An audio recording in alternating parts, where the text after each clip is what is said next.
Welcome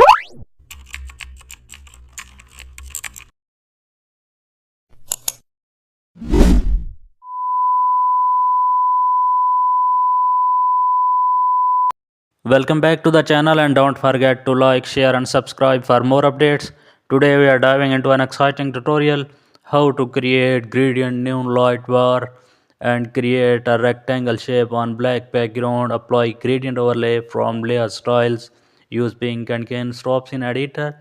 Set style to linear and set angle 0 degree. Duplicate the shape and blur it slightly. Now change blend mode to screen. This increase glowing edges. Add inner glow for concentrated brightness. Duplicate again and stretch horizontally. Now you have a neon light bar.